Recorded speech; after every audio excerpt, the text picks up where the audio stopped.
Alright, in this tutorial what we are going to do, I'm just going to create a new project and I'm not going to save that one. So I'm going to create a new project, and in my new project I want to import, if you go to your desktop, there is a folder you have here called After Effects class. In After Effects class I want you to open Auckland skyline, and if you go down and hold your command key you can click on Nick green screen and open these two files. So both of the files are here. What I want to do now is I want to drag Nick green screen to my new composition here.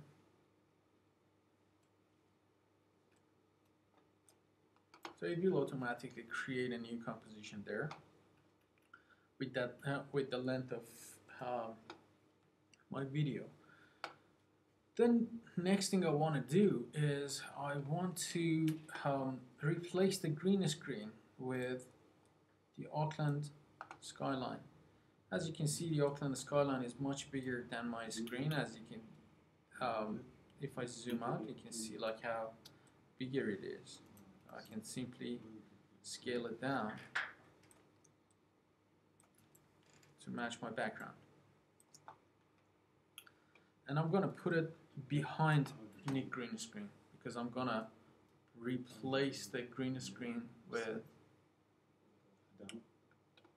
I'm going to key that green screen.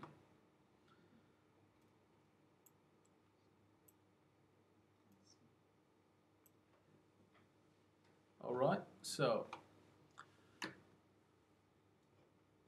what I need to do now is I need to key that green screen here.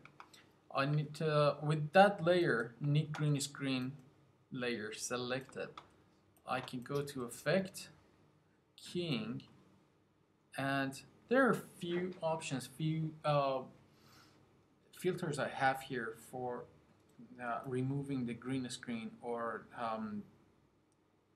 color keying, but also I have something here called Keylight, which is a very powerful plugin which they added to After Effects for just do the keying here. So the progress of removing one color from your screen is called keying. I'm going to define the screen color first in my Keylight. So if I drag my eyedropper here and click on my background, you can see right away it removed something about 90% of the green screen behind my character.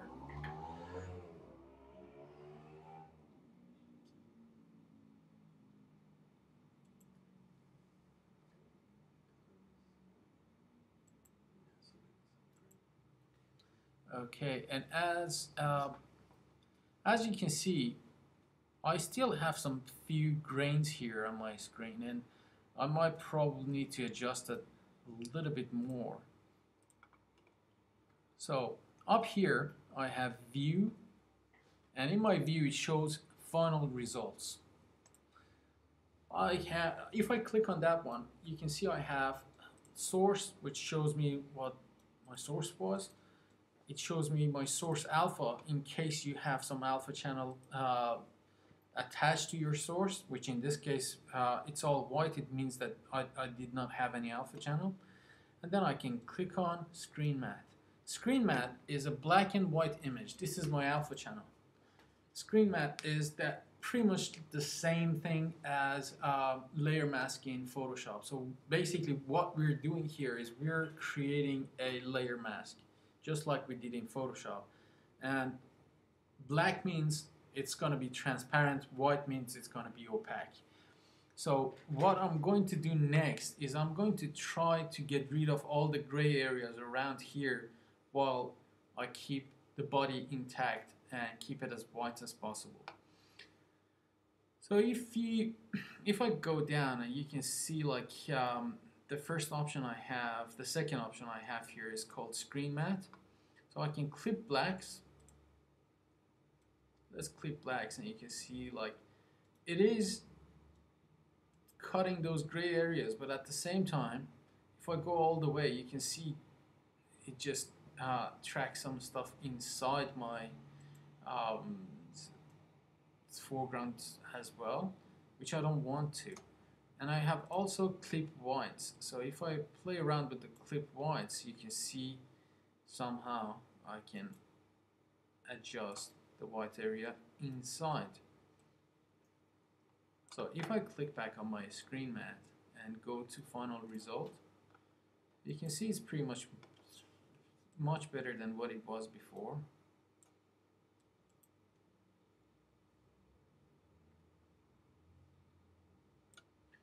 And I have all these settings here, so I can just use my clip rollback. As you can see, I'm going all the way to the end. It just creates a little glowish thing around the thing that we just, the image that we just keyed, and you can click on a screen shrink or glow to make it bigger or slightly smaller, as well as you have some other options here, which is like screen softness. You can make your screen slightly softer, not too much. If I go too much, you can see it's just kind of creating a lot of feather around it. So what I'm talking about is like small numbers here, not too much.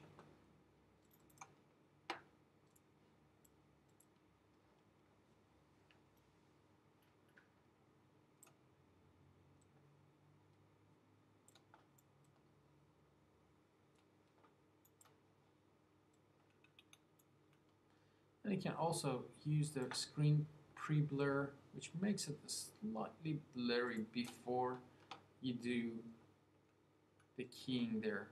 And at any point you can always go back and click on your screen mat to see whether there are points that you're missing or you created something which is not right.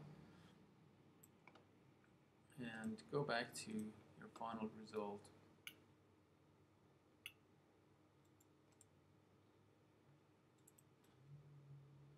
And also it's good to play your animation while you keyed the animation and you're happy with the key. Play your video, see what happens. Sometimes motion blur is one of the parts that are not really helpful with your keying. So if you do the green screen, it's kind of creating... Meet the crew. Ardi, Alemi. If you have a lot of green screen, it creates this blurriness. It's half green, so sometimes it's very hard for it to remove those green areas.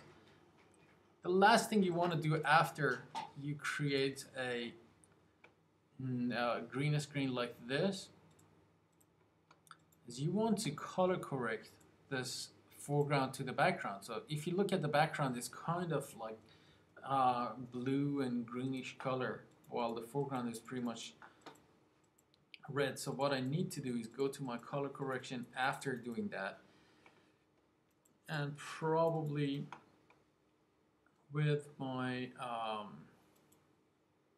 I can use my curves to slightly reduce the reds and maybe slightly tweak